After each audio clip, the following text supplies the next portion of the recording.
So it's my pleasure to introduce our first speaker this morning, Ieke Moerdijk from the University of Utrecht, and he's going to talk about what is a profinite completion of an operand.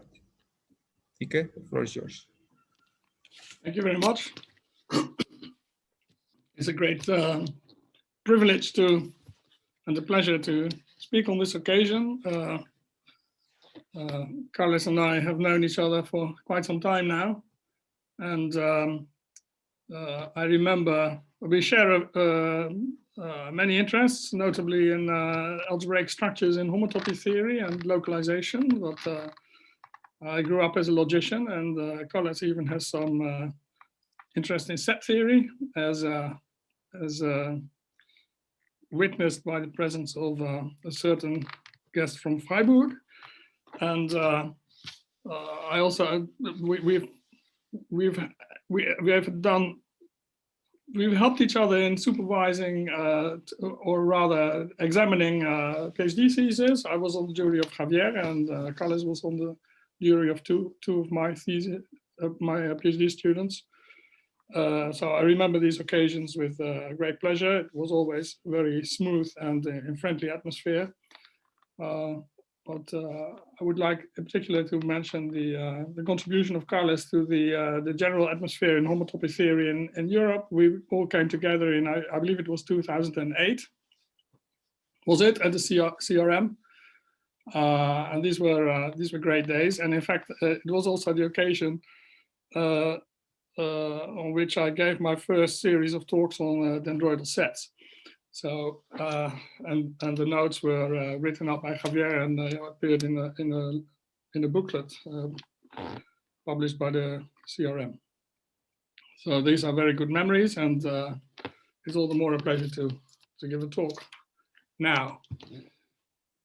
So I will speak about some joint work with Thomas Blom from Stockholm, and it's very much ongoing work. Some of them, but I will try to sketch some of the main ideas, and I hope the talk will be relatively light on an early morning and a festive occasion. So let me go to the next page. And so this is just a reminder and the introduction of some notation of the category of profinite sets. So I will just denote it by sets hat. It would have perhaps been more, well, okay, sets hat. So you can think of that as the formal completion of finite sets under filtered inverse limits. And that category is really the same as the category of stone spaces, compact zero-dimensional Hausdorff spaces, or Boolean algebras opposite. And for every set has a so-called profinite completion. And if you have a profinite set, you can take its limit, or if you view it as a stone space, you can just take the underlying set of points. So discretize the space, and that is a well-known adjunction. And the left adjoint, the profinite set associated to an arbitrary set, is called its profinite completion. So that occurs in many contexts. It's very classical construction, and it's maybe most familiar in the context of profinite groups. And for those of you who are familiar with this, they occur a lot in algebraic geometry, of course, in the profinite fundamental group of a scheme, or in any other context where you want to restrict yourself to finite covering spaces. Okay. So now, if you have a presheaf category, for example, a category of simplicial sets, you can do exactly the same, just level-wise. So, excuse me, I will denote simplicial sets hat, simplicial profinite sets, So these are the same as simplicial objects in stone spaces. And this category is called the category of profinite spaces. And just by applying the previous adjunction level-wise in each fixed simplicial degree separately, of course you get an adjoint pair of functors like this from the usual category of simplicial sets to the category of simplicial profinite sets, or in other words, from spaces to profinite spaces. Okay, now simplicial sets, of course, as we all know, and is a good model for doing homotopy theory of spaces. And the natural question arose to what extent the category of profinite spaces is. And this question was answered maybe in the clearest fashion, excuse me, in a paper by Gerion Quick, where he proved that the category of profinite spaces carries a Quillen model structure. And this Quillen model structure has the property that it makes this adjoint pair into a Quillen pair. So the completion is the left Quillen functor. Okay, so I wrote it here. I will use this notation later on. So this is simplicial sets with the classical Quillen model structure. And this is simplicial sets hat, so profinite spaces with a Quick model structure. It's a bit unfortunate that Quillen and Quick both start with a Q. I think it's rather rare for family names to start with a Q, but I should mention also, perhaps just to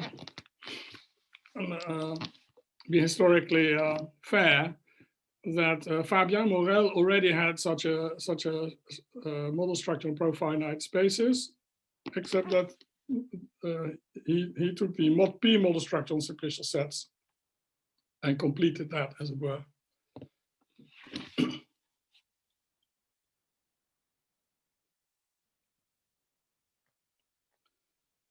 So if you have an operand, a simplicial operand that is, then it consists of simplicial sets, spaces P of n, and you would like to take the profinite completion, Pn hat, and the question is, what do you get? And the problem is that you don't get an operand anymore because this completion does not preserve product. I mentioned earlier the category of profinite groups. It's sort of exceptional that for groups it does preserve product. So there are contexts in which it does preserve products at least up to weak homotopy equivalence.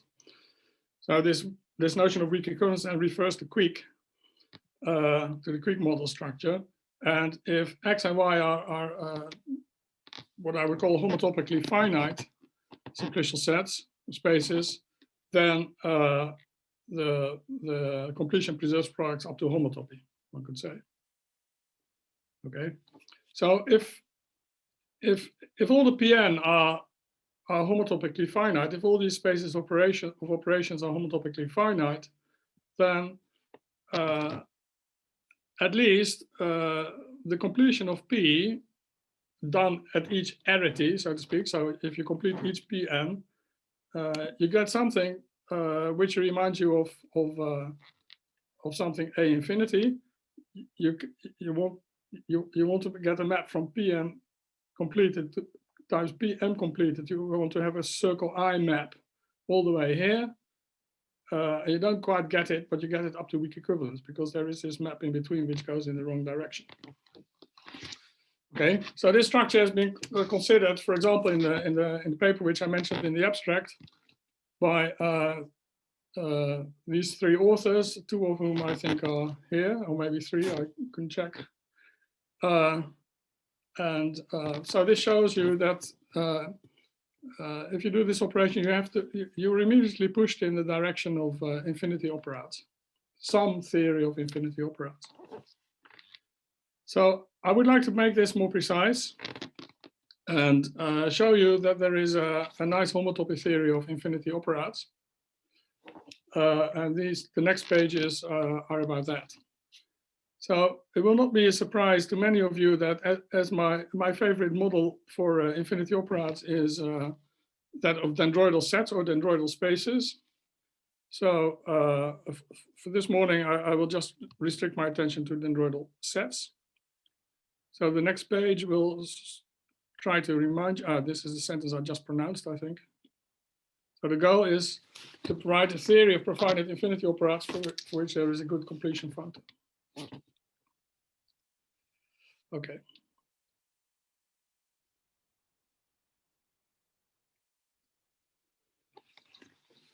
So this is a very sketchy and quick reminder, just to get the idea of how it works with dendroidal sets. So the category of dendroidal sets is a category of presheaves on the category omega, and I will just abbreviate this category D sets. And omega is a category of finite rooted trees. So I drew a picture here of such a tree. This is the root. This vertex has 3 entries. This has 1 entry. This has 2 entries. This has 0 entries. All these things are allowed. So there are unary vertices and there are zero-ary vertices, also referred to as stumps, or my collaborator Hinich calls them bald vertices, which I think is very good terminology. This category omega is in some sense an extension of the category delta, indexing simplicial sets.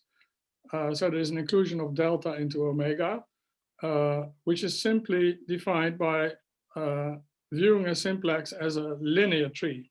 So here's a picture. And this inclusion is in fact one of a particular kind, namely delta is a slice category of omega. It's a slice over the tree with just 1 edge and no vertices. So the root is coincides with a unique leaf.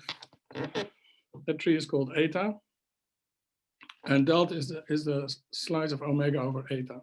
Okay, it's also a subcategory because eta is a subobject of the terminal object. Okay, and so the main facts for now about dendroidal sets are here. So there is a nice model structure on dendroidal sets, and its fibrant objects are called infinity operads, and they form a model for the theory of infinity operads. And to justify this, I wrote two Quillen pairs. First of all, there is the category of simplicial operads, which has a sort of naively defined model structure. If you try for yourself to define what the weak equivalences should be, you will come up with the right answer, I'm sure. And this category of simplicial operads is Quillen equivalent to the category of dendroidal sets. Okay, by 2 functors. The right Quillen functor is some sort of homotopic coherent nerve, W upper star, and the left Quillen functor is some sort of Bordner-Vogt resolution. So that's why we denoted it by W, because W is also the traditional notation for the Bordner-Vogt resolution. Okay, so this category of dendroidal sets models indeed simplicial operads, but is more flexible, as we shall see. For example, this model category is left proper. There are many other advantages, but let's not list them now. Another justification for saying that this is a convenient theory of infinity operads is that it is closely related to the model for infinity categories given by the Joyal model structure on simplicial sets. Namely, if you slice dendroidal sets over eta, over the representable presheaf defined by eta, you tumble on simplicial sets. Any model structure can be sliced to get a new model structure on the slice category, and this will give you precisely the Joyal model structure in this case. So these 2 model structures are also related by a Quillen pair, a nice Quillen pair. So it embeds infinity categories as a full subcategory into infinity operads. So that's the idea for infinity operads. Okay, so now let's go to this pre-sheaf category of diagrams on omega of profinite sets or dendroidal objects in stone spaces. So I denote this category by these sets hat. So again, it's pre-sheaves on omega with values in profinite sets. And the question is, can you put a model structure here, perhaps a little bit in the style of the quick model structure? And the answer is yes, it's already written here, but I shouldn't stop the talk here, I believe. On the other hand, the way Thomas Bloom and I do this is completely different from the way Quick handles the matter, as we will see. So what will be the outcome? So the first line that you see here is the same as the one I wrote above. Dendroidal sets is equivalent to simplicial operads. It has the simplicial sets with the Joyal model structure embedded into it by a left-Quillen functor, and the Joyal model structure can be localized to the Kant-Quillen model structure, left bias with localized. Now you can complete these model categories, so here is the thing I'm going to explain to you. Model structure on dendroidal sets. It can again be sliced over eta, and you get some sort of completion of the Joyal model structure. So profinite infinity categories, as it were, or a model for those. And you can again left mouse with localize this, and then you tumble on the quick model structure. So the things fit nicely together. There's a remark which you can not quite read yet. So let me scroll down a bit further. So these model structures here on the bottom, like the original quick model structure, they're all vibrantly generated model categories. So I wasn't very much used to these before I began the work with Thomas. And there are big differences between finitely generated and cofibrantly generated model categories. We're all used to cofibrantly generated combinatorial model categories, and pre-sheaf categories, simplicial pre-sheaves are of that kind, and all their left bounded localizations are of that kind, and all these left bounded localizations exist, and so on and so forth. And for fibrantly generated model categories, although one might say that in some sense they're just dual, this is it's a bit unfamiliar to work with them, and in particular, it's not at all clear that left bounded localizations exist in general. But the way we set up these model structures will show you that left bounded localizations like this one, or left bounded localizations of this one, which maybe I will mention towards the end, do exist, and they exist in very canonical way. Okay, so that's the outcome, as it were.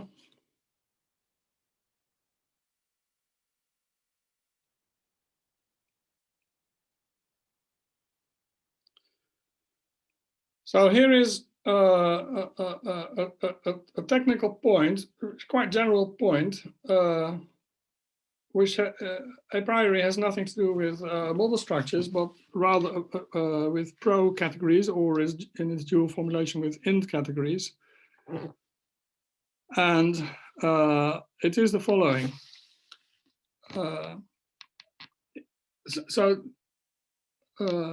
Before we go through these lines, I'm going to. The idea is if you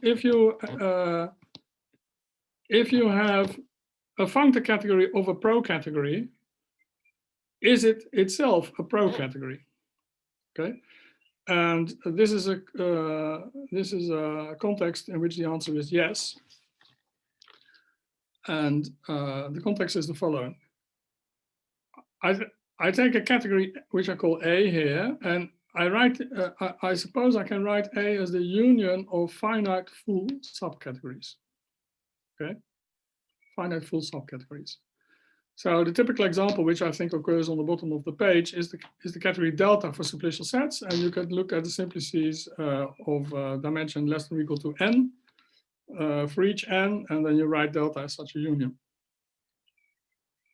Okay, then if you take the pro-completion of finite sets, so that's that set's head, and you take prefixes on it, it is itself the pro category, i.e. the category obtained by formally adjoining filtered inverse limits of another category, lean A.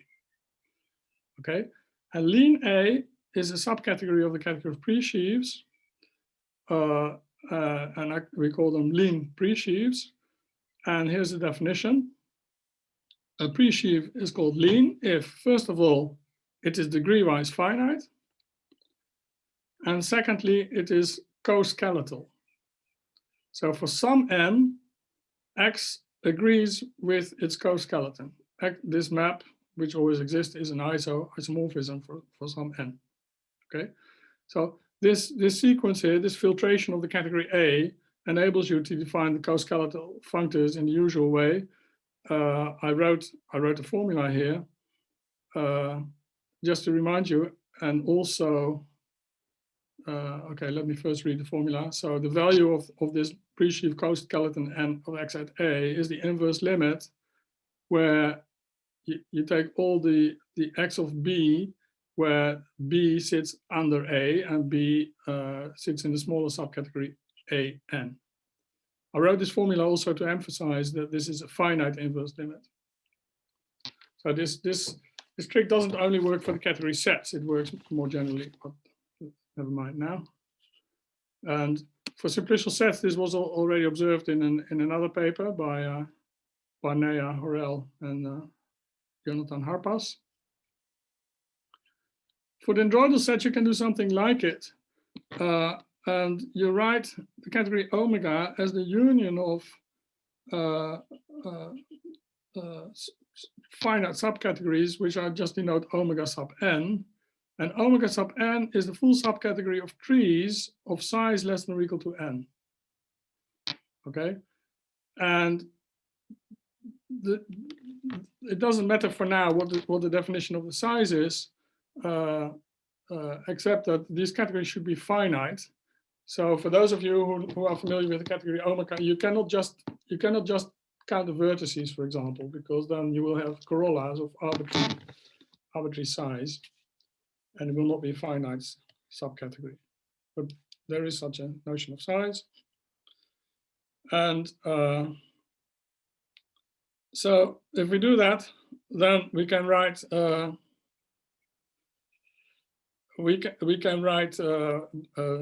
these dendroidal profinite spaces as the pro category of lean dendroidal sets. Okay, that's this equation here in this special case.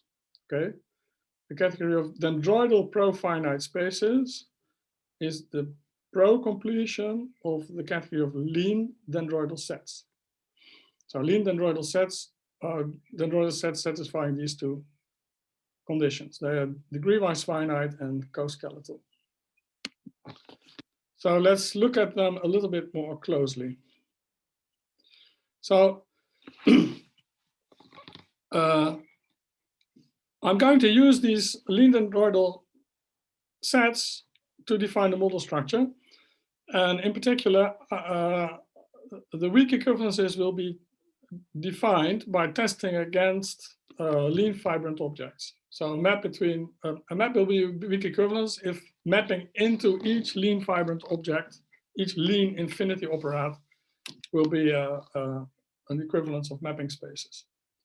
So you need a lot of lean fibrant objects for this definition to work. So you might ask ourselves, what are these lean infinity operands?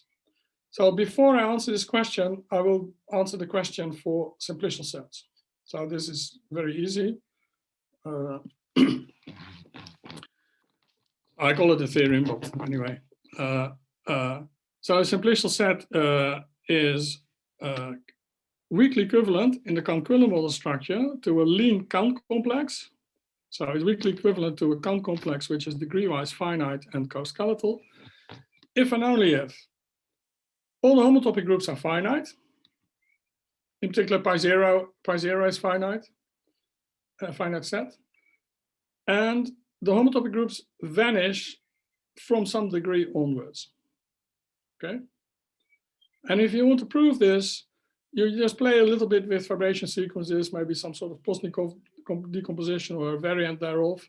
And you use minimal Kant complexes to squeeze down to something which is degree-wise finite.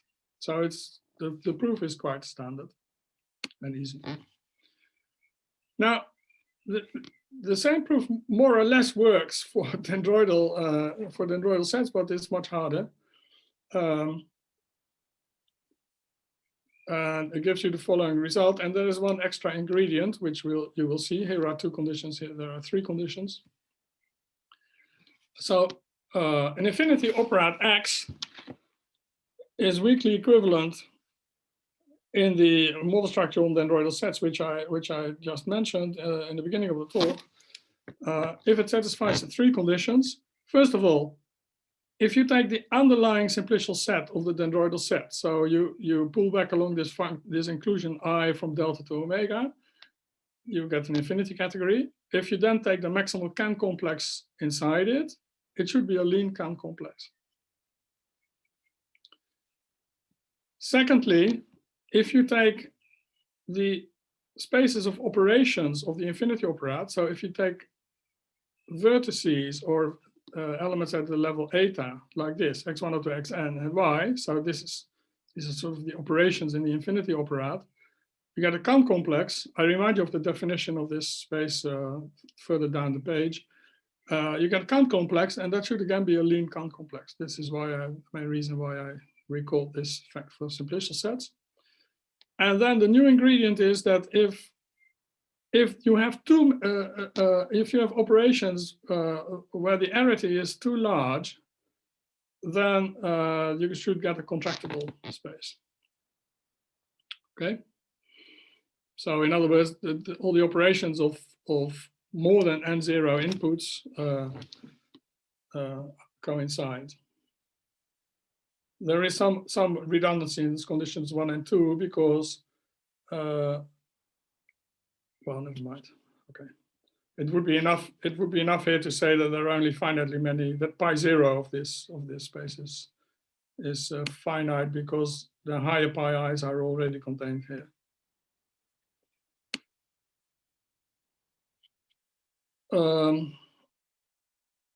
Okay, so here is a definition of this mapping space, in case you had forgotten. You could take, in the model category, you could take map from the corolla, the n corolla to x. So this is the space of n-ary operations, but then you have to fix the inputs of the operation x1 up to xn and the output y. So that's a point in map of the boundary of the corolla. The boundary of the corolla is just the edges. So yeah, there's a fibration here, and this is just a fiber of this fibration. Okay, Kant fibration. So this picture takes place in simplicial sets. Okay, so that's this definition of this space here. And then for the proof, to prove it's degree-wise finite, you have to build up from these mapping spaces. You have to build up the values over the trees, and then to get the degree-wise finite, you have to take a minimal infinity operand inside it. So it was nice for me to see that, to be able to apply the theory of minimal dendroidal minimal infinity operands, minimal dendroidal Kant complexes in this way, which I developed earlier with Joost Nuiten. Okay, so there's an example. If you have just a simplicial operand P, so more familiar object perhaps, and you take this homotopy coherent nerve, you get a lean infinity operator provided P has the properties 1, 2, like 1, 2, 3 above. Okay. Finitely many. So these are colored operators. Finitely many colors, and each of the Pn is a lean space. And if the arities are sufficiently large, then all the operations coincide.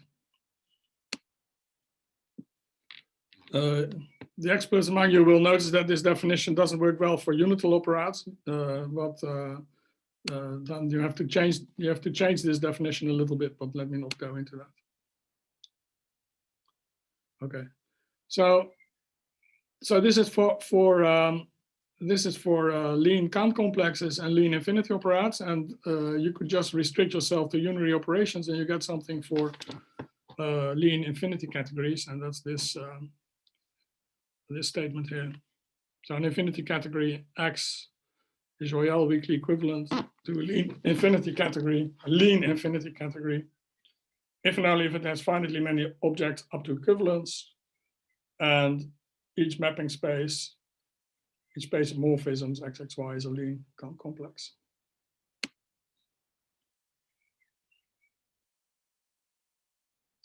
So with these preliminaries out of the way, we can define the model structure.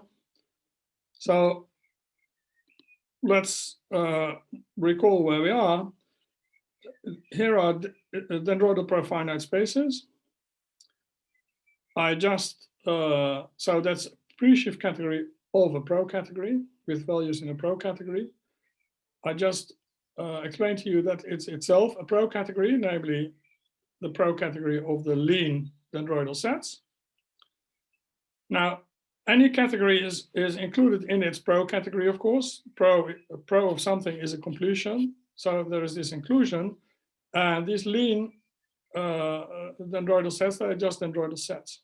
Okay, so we're back in dendroidal sets. Okay, and now I will define the model structure here by saying that the generating trivial fibrations and the generating fibrations are just the trivial fibrations and the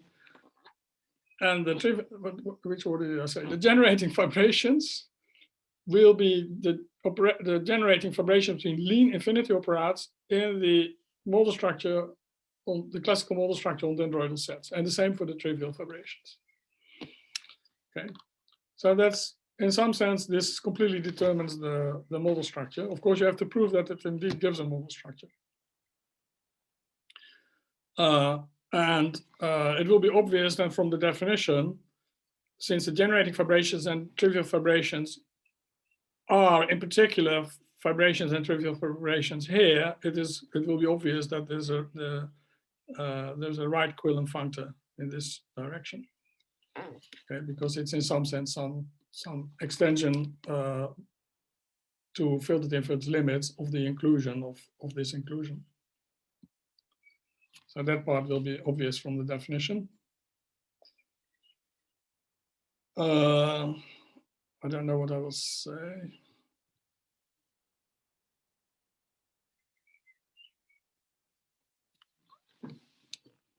Okay, here's some general properties. Okay, if you set it up like this, you can do exactly the same for the Joyal model structure on profinite spaces, and get a completion functor, left Quillen-Functor like this. And this inclusion of simplicial sets with Joyal model structure in dendroidal sets of infinity categories into infinity operators, if you like, will have a nice pro version here. And everything can be left Bousford localized. Oh yes, so I said earlier that these fibrically generated model categories, you have to be a bit careful whether the left Bousford localization exists. But in this case, there's a specific way of constructing left Bousford localizations, and in particular, there is a localization of this operatic model structure on dendroidal sets. which was first studied by Matija Basic, who was here in the beginning. I don't see everybody anymore. And Thomas Nicolaus. They called it the basic model structure, or maybe the Basic model structure. No, the stable model structure, I'm sorry. Stable model structure. We call it the Picard model structure. This Picard model structure has the property that if you slice it, you get the Cant-Quiller model structure. So that's the difference between the operatic model structure, which if you slice it, that's, where is it? That's this picture here. You get this Royal model structure. Okay, so you can localize this dendroidal set. And this localization works perfectly well on this side as well.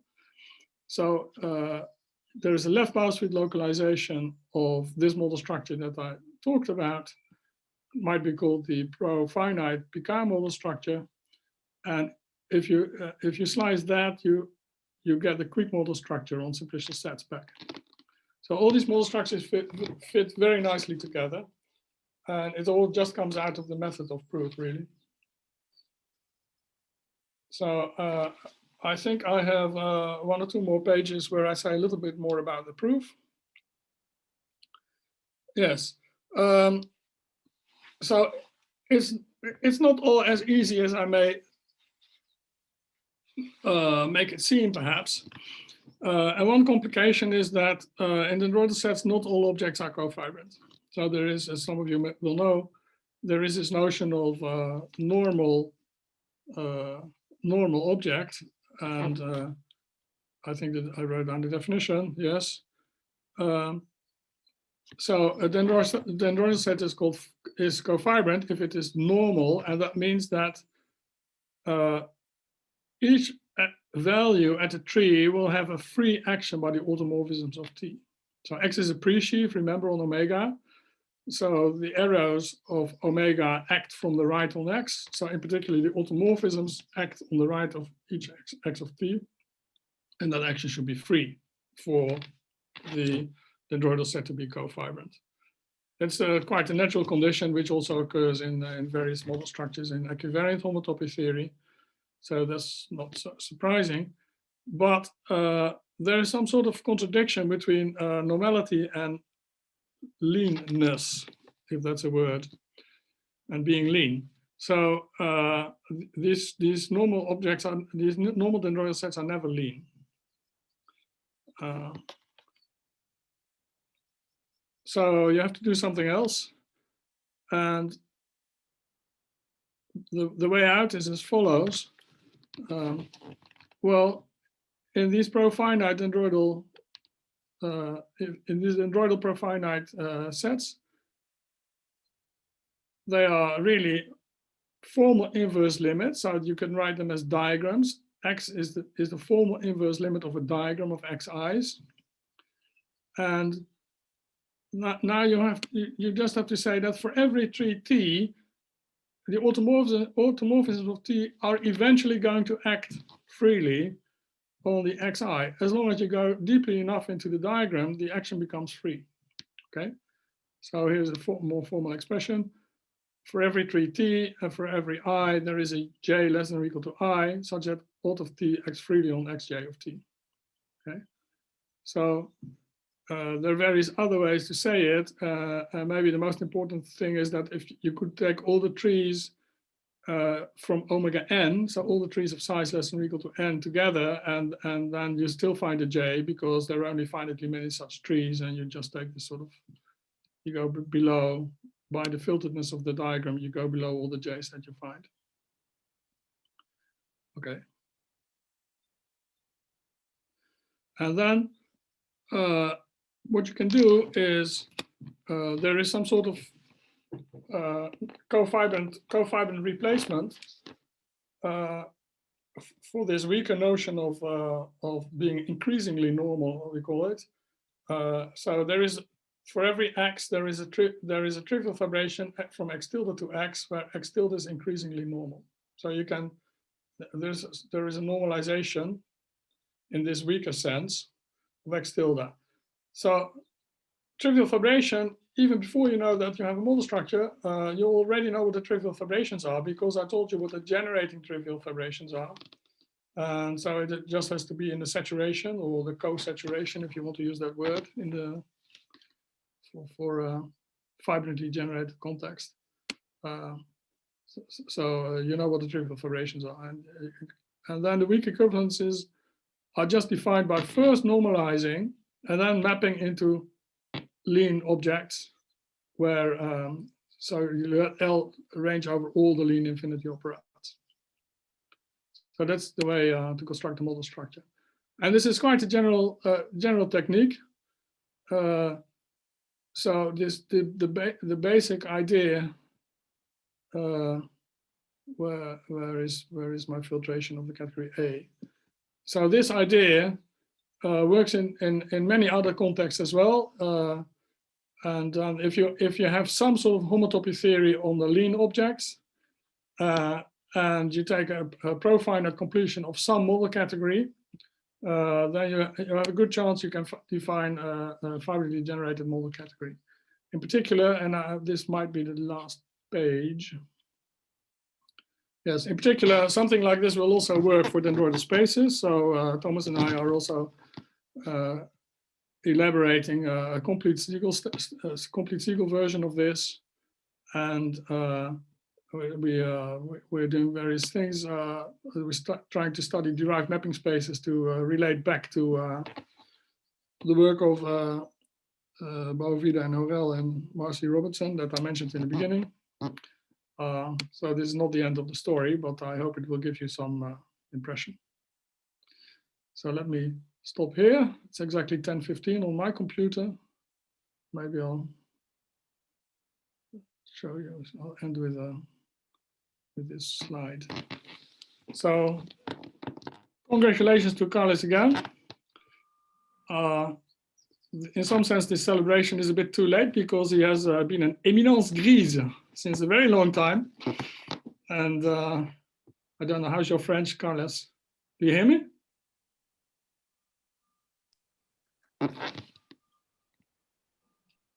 Okay, so thank you very much.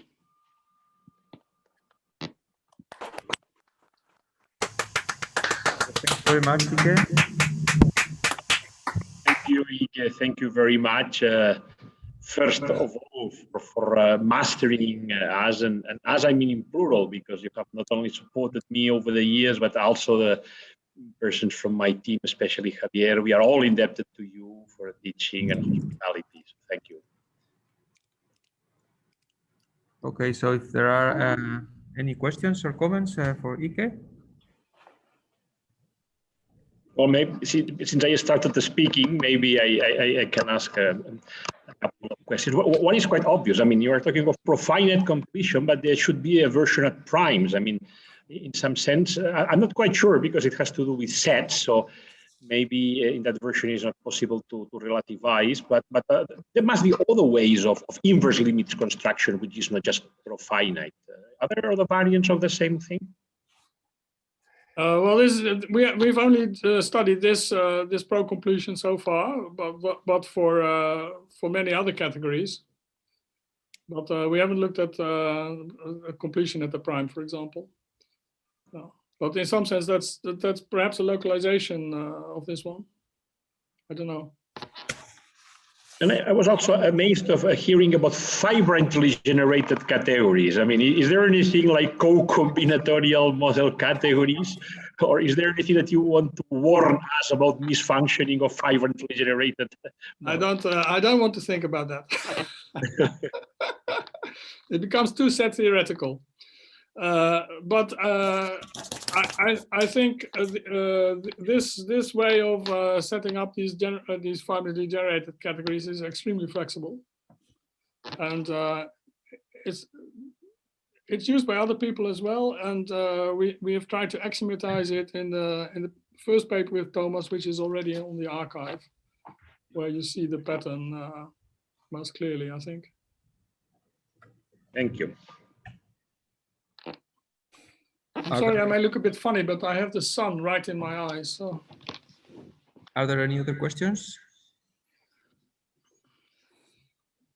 Well, I have a question related to what Carla said. So, this what are the conditions for this for the left boundary localization for the existence of left boundary localization on these fibrantly generated model categories? Is this something that is particular for these pro categories, or is there a general statement that you can some conditions give on a fibrant? The way we do it, so that you can define the left boundary localization, of course, by inverting. Weakly inverting some cofibrations, but you can also narrow down the fibrant objects.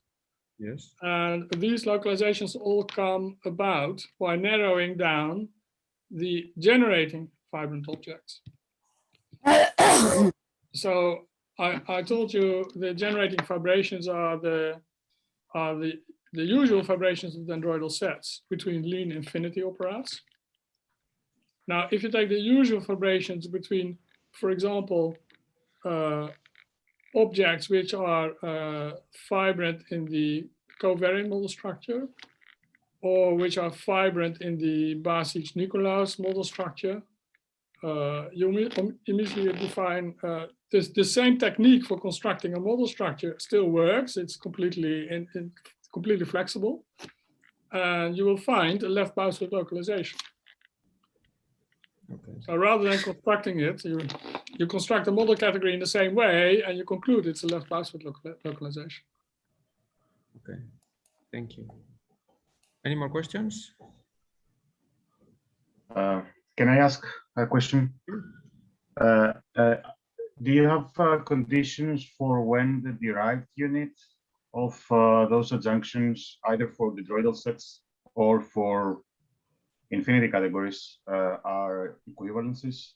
So that would be calling a space profinite complete, or an infinity category profinite complete, I guess. Or I'm not sure if it's clear for them. Is it clear what I mean? I believe so, yes. So I don't know. So these lean objects will be included there, but maybe you were aware of that already. But I don't know the general criterion. If you move to the pro category, I would have to think. Yeah, the lean objects would be. The lean objects sit on both sides. They're right. They're not. Constant. Yeah, they're already complete, so to speak. So on those objects, it would be then fully faithful. Yeah. Exactly. Yeah. So you want so these are included in the category that you're asking about, right? But maybe Thomas has an answer. I don't know. I haven't really thought about the question in this way yet. And I wonder if it's just again a condition on objects being, I don't know, profinite, and the mapping space is being profinite complete. Yeah, it's good, very good question. Yeah, quite likely something like this is true. And since I started, can I ask another more technical question, if I may? The notion of fibrally generated, is it an exact dual of cofibrantly generated? Yes. So including the dual of the smallness condition to a co-smallness condition? Yeah. I see. Okay, thank you.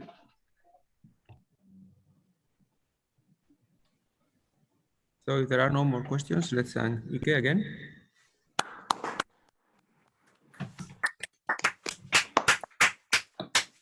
Well, thank you all.